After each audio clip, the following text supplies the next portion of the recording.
이사야서의 놀라운 예언은 임마누엘 예언입니다. 이사야 선지자는 언제적 사람이냐?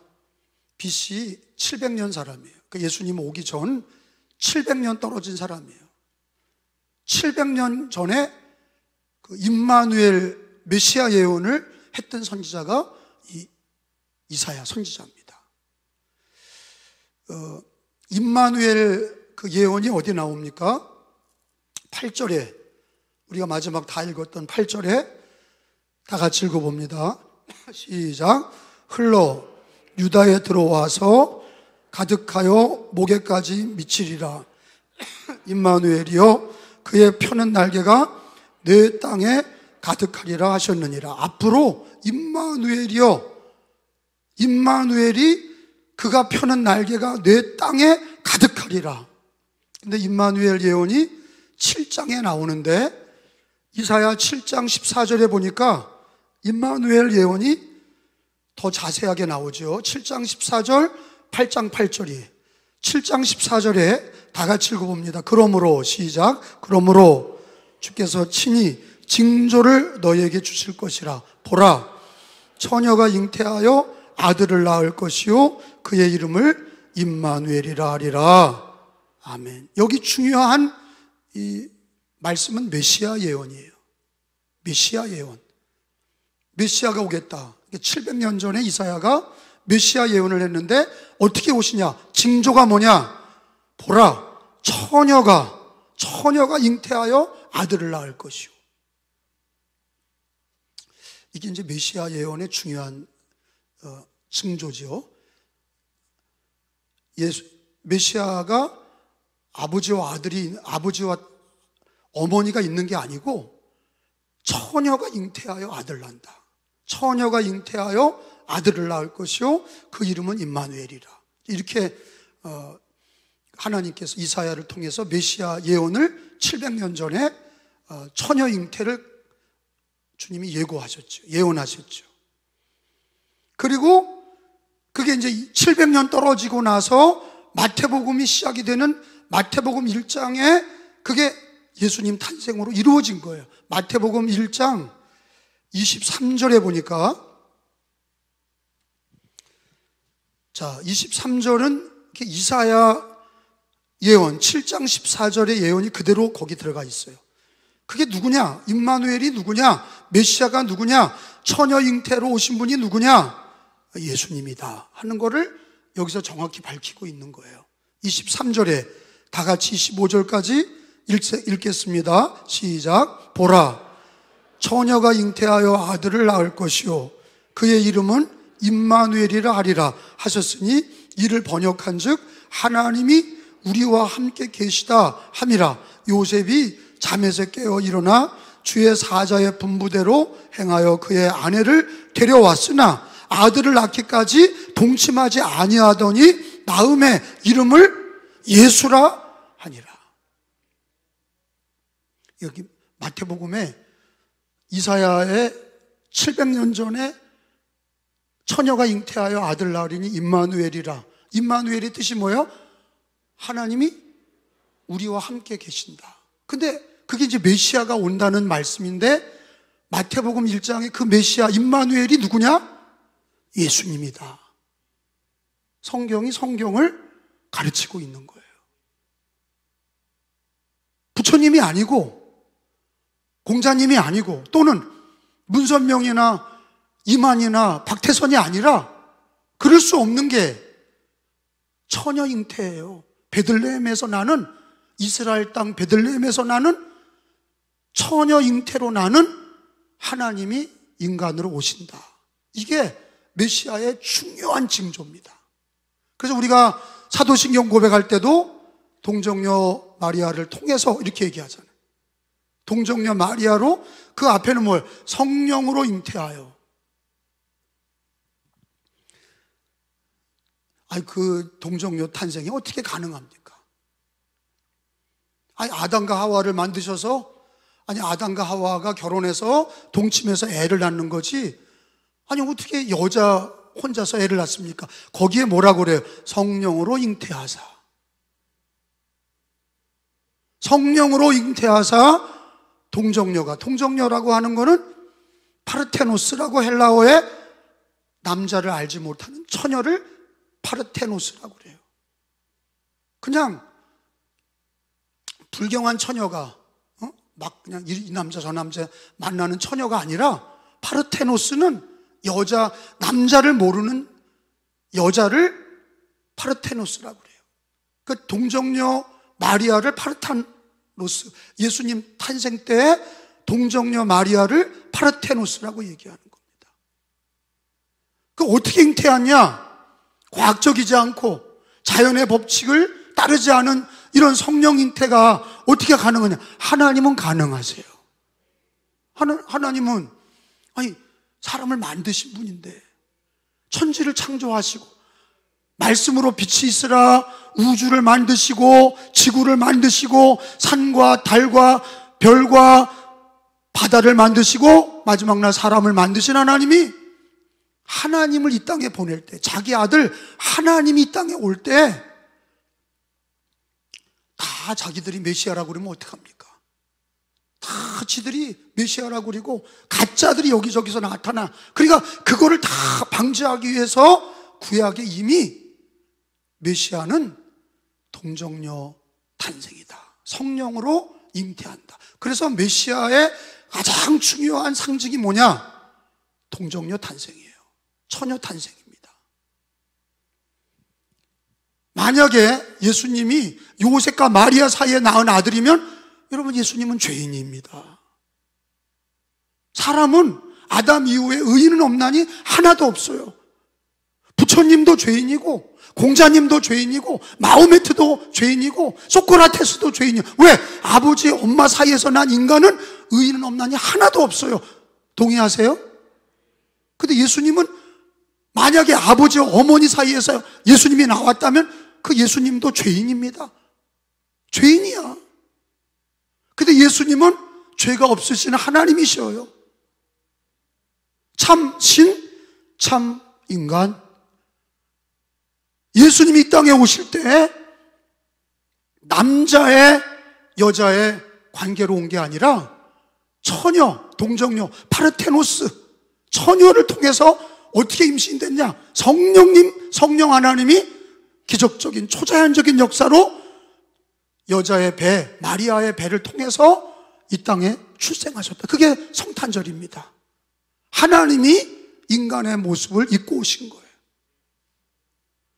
그러니까 하나님이 우리와 함께 하신다는 거가 하나님이 이 땅에 오신 거예요. 여러분, 구약에는요, 예수님 오기 전에는 하나님이 어디 계세요? 높고 높은 하늘에 보좌에 계신 거야. 그리고 십계명의 3계명이 뭡니까? 내 이름을 망령되이 일컫지 마라. 그러니까 예배 드릴 때도 여호와 하나님 이렇게 못해. 여호와라는 이름 부를 수 없어. 그러니까 아도나이, 주님 이렇게 불렀다고. 함부로 여호와의 이름을 부를 수 없어서 십계명에 그게 박혀 있잖아요. 그런데 하나님이 죄인된 우리를, 택하신 백성을 구원하시려고 하나님께서 구약에서부터 하나님이 예언하시기를 메시아가 온다. 그러니까 구약의 가장 센 예언이 뭐냐? 메시아가 이 땅에 오신다. 그게 300번 넘게 나와 있는 예언이에요. 창세기부터 말라기까지 구약의 가장 중요한 예언은 우리를 구원하러 메시아가 오는데 어떻게 오시냐? 베들레헴 땅에 동정녀를 통해서 성령이 잉태하셔서, 성령이 잉태케 하셔서 하나님의 아들 예수님이 오신다 하는 거를 약속하신 거예요.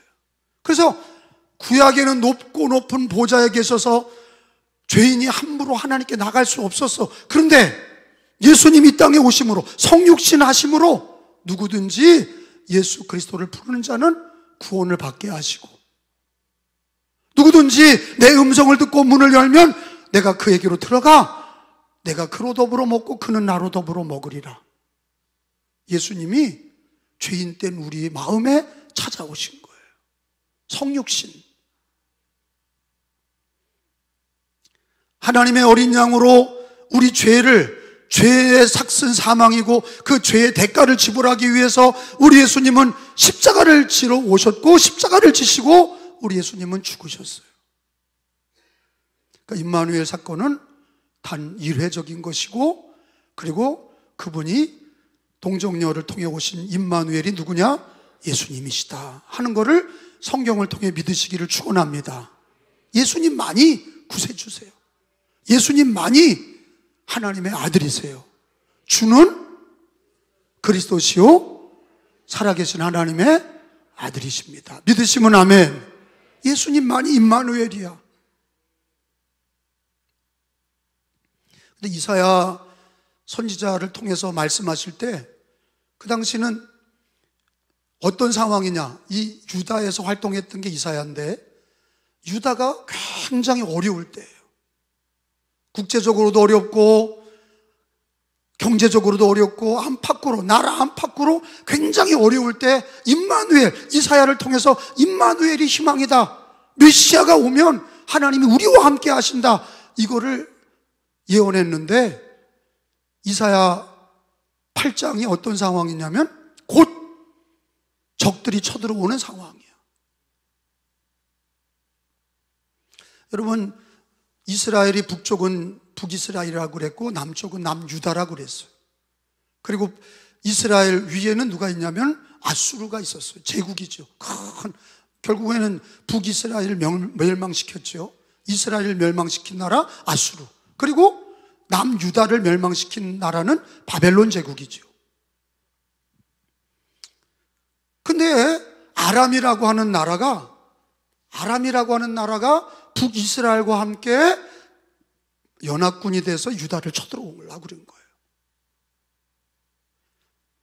지금 이 임마누엘 말씀을 주실 때가 뭐 유람선을 타고 낚시를 하면서 왕궁에서 과일을 따다 놓고 임마누엘, 예수님 오시면 임마누엘, 하나님이 우리와 함께 하시면 행복하고, 이런 게 아니라 나라가 위태로워. 전쟁이 곧 이루어져. 아람과 북이스라엘이 연합군이 돼서 남유다를 쳐들어오려고 그래. 그런 긴박한 상황에서 하나님께서 유다와 함께 하시니 두려워하지 마라. 그리고 영원한 예언을 주셨는데, 하나님이 우리와 함께 하시는 메시아 임마누엘이 오시리라.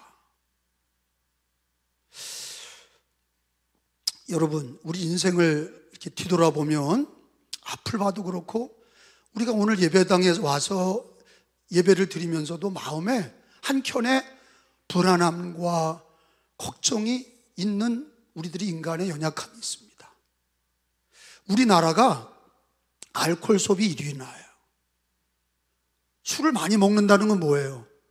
스트레스를 많이, 술 워낙 좋아하고 놀기 좋아해서 술 많이 먹는 게 아니라, 술 소비 1위는 알코올 소비 1위가 돼서 간암에 걸려서 죽고 이렇게 되는 거가 왜 그러냐? 스트레스를 많이 받는 거예요. 자살률도 OECD에서 1위예요. 자살률 1위, OECD에서 1위고, 우리 알코올 소비 1위고, 암에 걸리는 확률도 많아. 그러니까 우리나라가 어떤 거예요? 지금 굉장히 스트레스 받고 있는 거예요. 분단된 나라인데다가 아직도 활화산이야. 뭐든지 언제 터질지 몰라. 우리 저쪽 유럽은, 북유럽은 난리잖아요. 우크라이나와 러시아 전쟁이 벌써 몇 년을 가고 있어요. 전쟁으로 난리야. 그리고 이란하고 이스라엘하고 전쟁으로 지금도 난리야. 지금 유럽이나 중동은 전쟁으로 난립니다.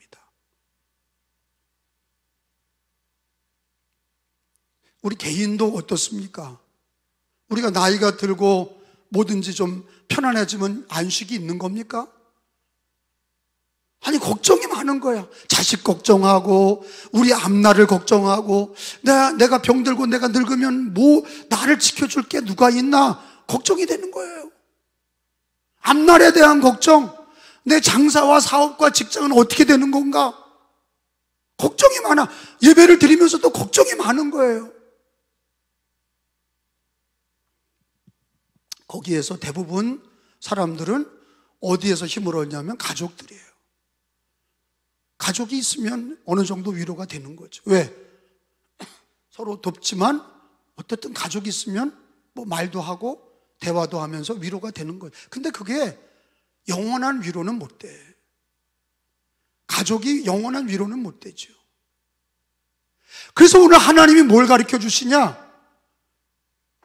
이사야 시대 때에도 이 남유다가 곧 쳐들어오는 북이스라엘과 아람과의 전쟁 속에서 스트레스를 받고, 그리고 예루살렘에, 그리고 이 남유다 안에 있는 수도가 예루살렘인데, 왕도 그때 아하스 왕인데, 아하스 왕도 그렇고 백성들도 그렇고 바람에 날리는 수풀처럼 막 흔들리고 힘들었죠.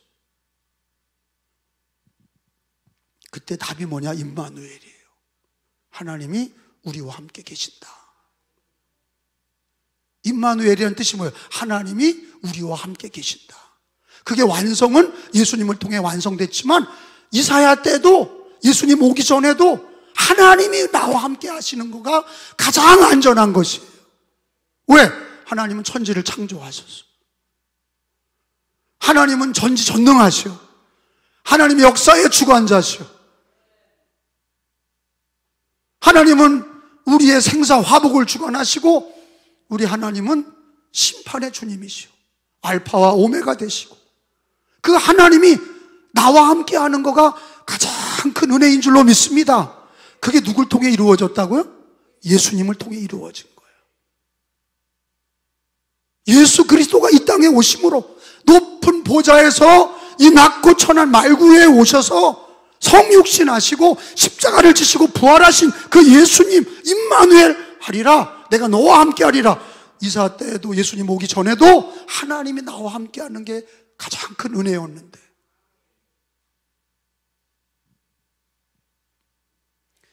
우리 교회 고용선 권사님 위독하셔요. 어저께 기도해드렸고, 암투병으로 오랫동안 고생하시고, 여고에서 미대 선생님으로 계셨었죠. 여고에서. 근데 이제 우리 교회 계속 나오셨는데, 원래 그게 암이 발병이 되면서 나오셨는데, 하나님의 은혜로 오랫동안 치유하셨는데, 어저께 이제 따님들이 전화했는데 위독하다고 그래서 내가 마지막 기도해드렸어요. 제가 고용성 권사님한테 했던 얘기가, 기도가 그거예요. 가족이 같이 울지만 내가 걸어가는 마지막 인생길은 예수 그리스도가 나와 함께 하시는 게 죽음에서도 영원한 천국을 바라볼 수 있는 힘이 되는 거예요. 아멘 합시다. 근데 종말의 상황만 그런 게 아니에요. 우리 마지막만 그런 게 아니야. 우리 하루하루에 어떻게 보면 나의 삶의 가장 큰 힘과 위로는 임마누엘이야. 예수님이 나와 함께 하시는 거, 예수님을 통해 이루어진 거예요. 구약에는 예수님이 안 계셔서 막연하게 하나님 의지했지만, 이제는 이 땅에 예수님이 2000년 전에 오시고 십자가를 지시고 부활하셨기 때문에 예수님을 통하여서 우리가 예수 믿고 예수님과 함께하는 그것이야말로 임마누엘이야말로 가장 큰 은혜요 능력인 줄로 믿습니다. 예수님이 우리들에게 약속하신 게 뭡니까? 세상 끝날까지 함께 하겠다는 거예요. 그게 위로가 되시기를 축원합니다. 마태복음 28장 20절에 보니까, 다 찾아봅시다. 마태복음 28장 20절에 보니까 임마누엘 하신 주님이, 이 땅에 동정녀 마리아를 통해 오신 예수님이 십자가 지시고 우리를 위해 죽으시고 부활하셔서 하신 얘기가 뭐냐? 20절에 세상 끝날까지 너희와 항상 함께 있으리라, 이렇게 약속하신 거죠. 20절에 읽어봅니다. 시작. 내가 너에게 분부한 모든 것을 가르쳐 지키게 하라. 볼지어다 내가 세상 끝날까지 너희와 항상 함께 있으리라 하시니라. 믿으시면 아멘. 여기서 너희는 믿지 않는 사람을 얘기하는 게 아니에요. 예수님이 너희라고 그랬을 때는 예수님, 하나님의 은혜로 예수를 믿는 자들을, 하나님의 택하심으로 예수를 믿게 된 사람들은 세상 끝날까지 내가 너희와 항상 함께 있으리라.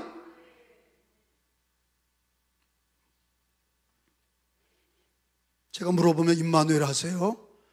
내 인생에 가장 행복한 시간은 언제일까? 임마누엘이야. 내가 마지막까지 의지하고 마지막까지 함께 하실 분이 누구신가? 임마누엘 예수야.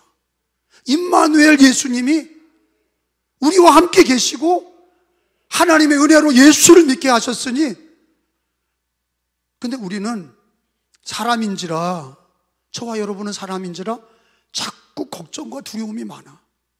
여러분, 걱정과 두려움이 1년이 365일인데 여러분 하루라도 걱정 안 하고 산 날이 있어요? 없어. 그러니까 최소 몇 번은 걱정하고 산 거야. 2025년도 365번은 한 거야. 매일같이 걱정하는 거야. 애들이 집 학교 가면 어떻게 잘 갔다 왔나, 그리고 또 장사나 사업이 또 잘 되나, 또 나라 걱정, 자기 사업 걱정, 가정의 자식 걱정, 그리고 나서 나중에 손주가 나오면 손주 걱정, 손주가 또 애를 낳으면 손주 걱정. 죽을 때까지 걱정투성이야. 그러니까 술 먹고 사람들은 어디 의지할 데 없으니까 세상적인 방법을 쓰는 거야. 근데 하나님은 뭐라 그래요? 우리가 걱정과 근심, 전쟁이 네 앞에 있을지라도 임마누엘, 하나님이 너와 함께 하시는 게 그게 은혜다 말이야. 그게 힘이란 말이야. 그게 은총이란 말이에요. 그 365에 우리 마음속에 두려움과 걱정이 있을 때 성경은 두려워하지 말라고 365회를 하고 있어요. 두려워하지 말라가 몇 번 나온다고요?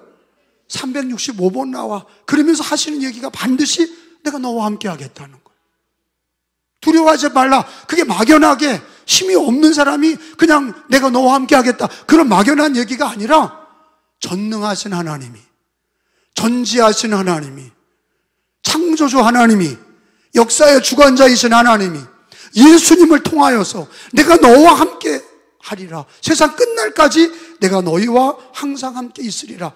여러분, 예수님 의지합시다. 그게 사는 길이에요. 걱정이 들어옵니까? 그러면 임마누엘 이렇게 외치셔야 돼. 그래야 병이 안 돼. 내 마음속에 자식 걱정, 또 내 직장 걱정, 남편 걱정, 건강 걱정, 모든 걱정이 들어올 때에 뭐라고 외치라고요? 임마누엘. 예수님이 임마누엘이야. 나와 함께 하시는 예수님. 그래서 예수는 나의 힘이요. 찬송가 93장에도 가사에 예수는 나의 힘이요, 할렐루야, 임마누엘 주님이, 예수님만이 나의 힘이야. 그런데 놀라운 일은요, 우리가 걱정이 들어오고 염려가 들어오고 전쟁의 소문과 경제의 어려움과 앞날에 대한 두려움이 막 있을지라도 임마누엘, 예수님이 함께 하시면, 하나님이 나와 함께 하시면, 그러면 마음에 평안이 있고, 주님과 함께 할 때 승리가 있고, 주님과 함께 할 때 구원을 주셨고, 평안을 주시고, 승리를 주시고, 그 임마누엘의 은혜가, 우리 감리교인들은 요한 웨슬레가 가장 행복할 때가 언제냐? 임마누엘이다 그랬는데, 임마누엘은 우리 기독교인들에게 다 같은 신앙 고백이 돼야 될 줄로 믿습니다. 한번 따라해서 임마누엘 크게 외치시기 바랍니다. 두려울 때마다 임마누엘 크게 외치시기를 바라요. 두 번째로는 거기 이스라엘 백성, 유다 백성들이 자꾸 뭐를 의지하냐면은 거기 5절 한번 읽어봅니다. 8장 5절에 6절만 읽어요. 5절 6절을 읽어요. 여호와께서 말씀하셨어요. 시작. 여호와께서 다시 내게 말씀하여 이르시되 이 백성이 천천히 흐르는 실로아의 물을 어떻게 하고? 버리고 르신과 르말리아의 아들을 기뻐하느니라. 이게 뭐냐? 하나님 말씀하시기를 이 백성이, 유다 백성이 천천히 흐르는 실로아의 물을 버렸다. 실로아는 신약에 나오는 실로암입니다. 실로아와 실로암은 동일 지명이에요. 이 실로아는 어디냐? 예루살렘 성전 바로 밑에 물이 흐르는 곳이야. 이게 언제 생긴 거냐? 기혼샘이라고, 기혼샘, 예루살렘 성전 밖에 나오는 샘에서 수로를 뚫어가지고 실로암에서 그 물이 나오게 했어요. 그러니까 만약에 적이 쳐들어오면은 성문을 닫아 걸고 싸울 때에 물이 어디서 나오냐? 실로암에서 물을 먹는 거야. 물이 있어야 싸우잖아요. 몇 달을 걸려도 물을 닫아 걸고 예루살렘에서 싸울 때에 물이 어디서 나오느냐? 생수같이 실로암에서, 기온샘에서 나온 물이 실로암에서 솟아나는 거예요. 근데 그 물은 어떻게 흐른다고요?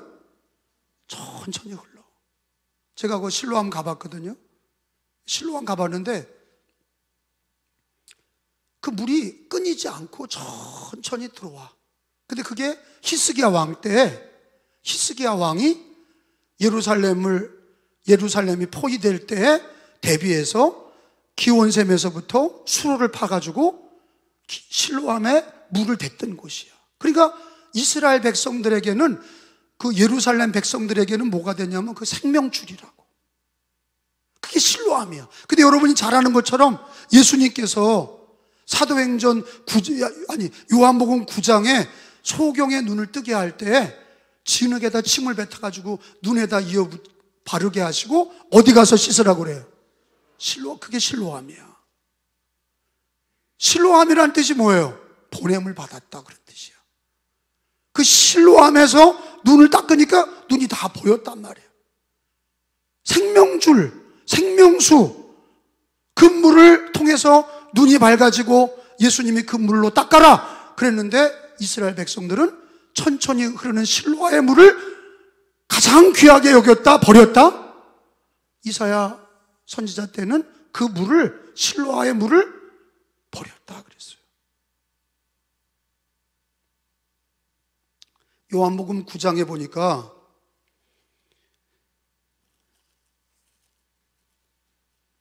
요한복음 9장에 실로암이 나오잖아요. 예수님이 실로암에 가서 눈을 닦아라 그랬어요. 그거는 번역하면 실로암이란 뜻이 뭐냐? 보냄을 받았다 그런 뜻이야. 자, 9장 7절입니다. 이르시되, 시작, 실로암 못에 가서 씻으라 하시니, 실로암은 번역하면 보냄을 받았다라는 뜻이라. 이에 가서 씻고 맑은 눈으로 왔더라. 그 실로암은 생명수고 그 실로암으로 눈을 닦으니까 보이게 됐는데, 이 실로암이 누구냐? 이 실로암이 보냄을 받은 분이 누구냐?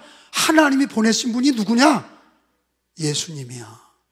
실로암의 생수가 예수님이라고. 그래서 예수님이 내가 주는 물을 먹으면 영원히 목마르지 아니하리라. 예수님은 생수야. 그러니까 실로암은 보냄을 받은 분이 예수님이시고, 실로암에서 눈을 닦으면 보게 됐다는 말씀이, 우리들도 이 땅에서 실로암이신 예수님을 통해서 그 천천히 흐르는 생명수이신 예수님을 은혜를 받아야 사는 거야. 예수님의 생수를 먹어야 사는 거야. 그래서 요한복음 4장에 또 찾아봐요. 생수는 예수님이 주는 물이 생수야. 사마리아 여인에게 우물가의 여인이 이 물을 먹으면 또 목마르다. 그러나 내가 주는 물을 먹으면 영원히 목마르지 않는다. 내게도 그 물을 주세요. 예수님 믿고 사마리아 여인이 생수의 은혜를 얻지요. 요한복음 4장 14절 말씀이야. 내가 주는 물, 예수님이죠. 시작. 내가 주는 물을 마시는 자는 영원히 목마르지 아니하리니 내가 주는 물은 그 속에서 영생하도록 솟아나는 샘물이 되리라. 믿으시면 아멘. 예수님은 솟아나는 샘물이야. 생수야. 예수님이 주시는 은혜를 받아야 돼. 예수님이 주시는 은혜를 받고, 예수님이 주시는 말씀을 받고, 예수님이 주시는 성령의 은혜를 받고, 아니 예수님의 은혜로 생수의 실로암의 역사가 교회에서 흐르는 거예요. 근데 이스라엘 백성들은 전쟁의 위기 속에서 천천히 흐르는 실로암의 물을 버리고 르신과 르말리아의 아들을 기뻐했다. 이 르신이라는 건 아람 왕의 이름이야. 아람 왕, 그 다음에 르말리아는 누구냐? 북이스라엘 왕의 이름이야. 그러니까 이스라엘과 아람, 이런 왜 눈에 보이는 큰 사람이 보일 때 크게 보이는 것들을 기뻐하는 게 우리들이야.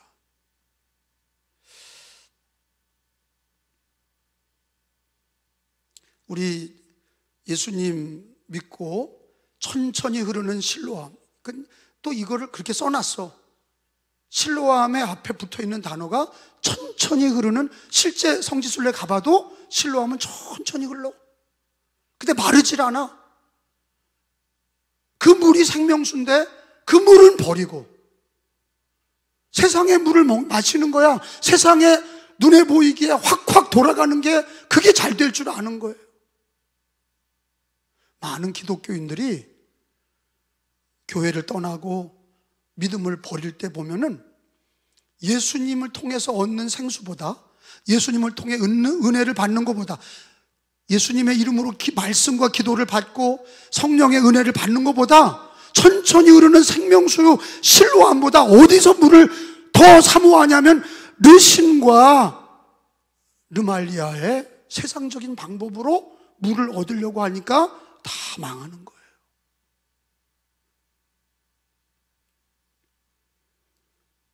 재밌는 거는 아수르가 르신과 르말리아를 다 정복해버리죠. 믿었던 게 다 무너지는 거예요. 세계사를 공부해 보면은 의지했던 것들이 다 무너지는 거예요. 의지했던 것들이 다 무너지게 돼 있어요. 우리가 예배드리고 기도하고 은혜 받는 것들이 귀하게 여길 때가 귀한 거예요. 여러분, 오늘 예배드리러 온 성도들은 천천히 흐르는 실로암의 물을, 예수님의 물을 귀하게 여기시기 바랍니다. 임마누엘 예수님을 귀하게 여기시기 바랍니다.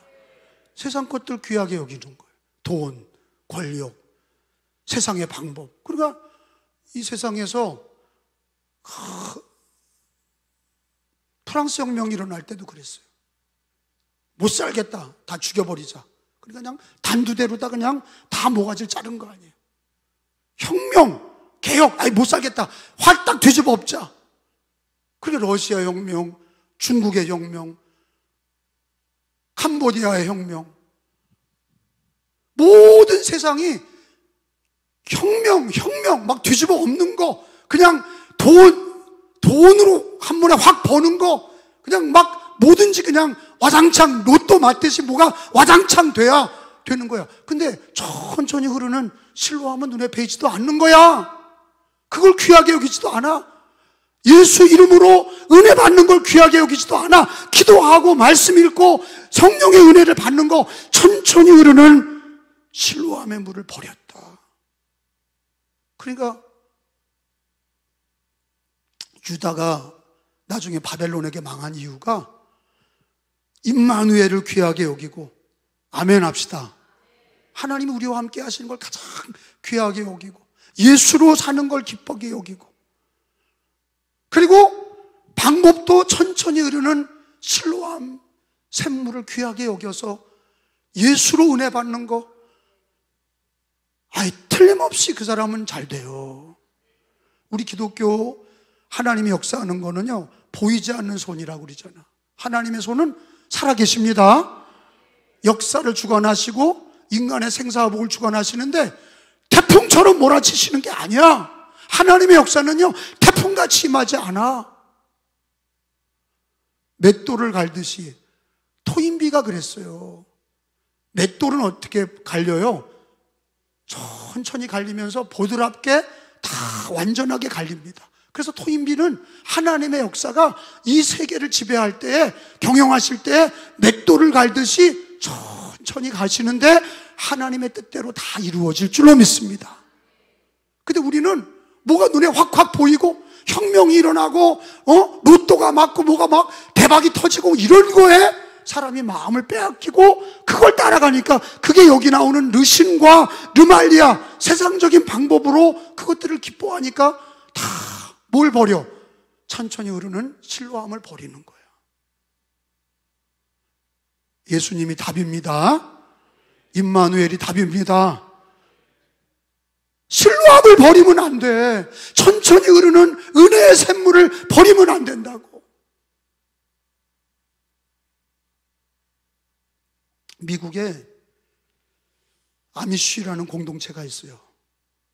이 아미쉬는 17세기에 스위스나 독일에서 있던 사람들이 제세례파, 이 사람들이 신앙의 자유를 가지려고 미국으로, 어디에 사냐면 펜실베니아주에 살아.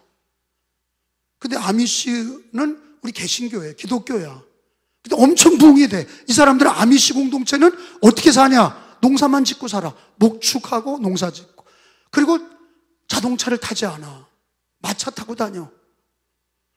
그리고 오직 예수로 살고, 세상은 막 바뀌어가고 핸드폰도 쓰지 못하게 하고 아무것도 안 해. 그런데도 아미시 공동체는 은혜가 충만해. 아무 문제 없어. 우리가 돈 따라가고 문명 따라가고 세상 따라가야 살 것 같죠?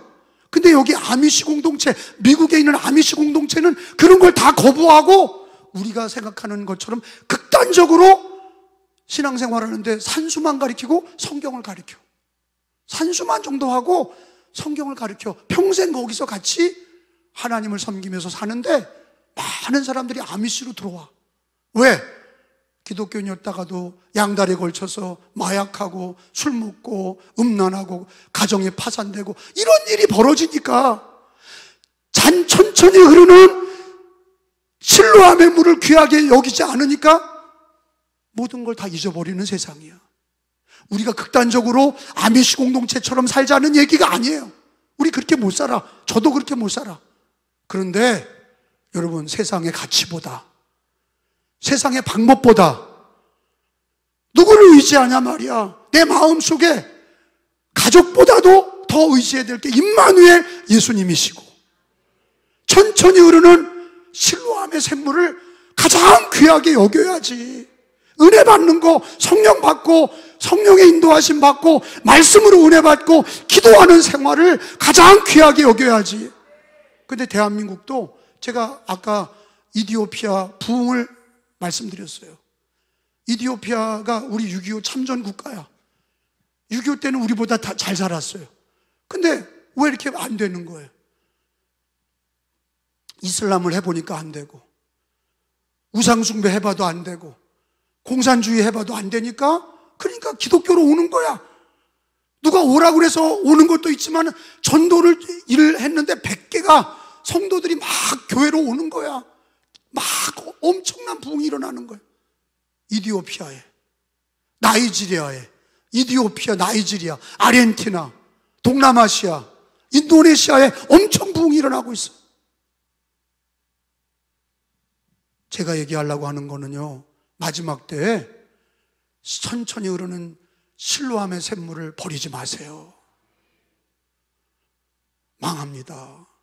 천천히 흐르는 실로암을, 예수 그리스도가 주시는 은혜의 샘물을 받아 먹고 사는 게 최고고, 그리고 내가 누구와 함께 있는 게 가장 행복한 거냐, 가장 든든한 거냐, 임마누엘 예수님이시오.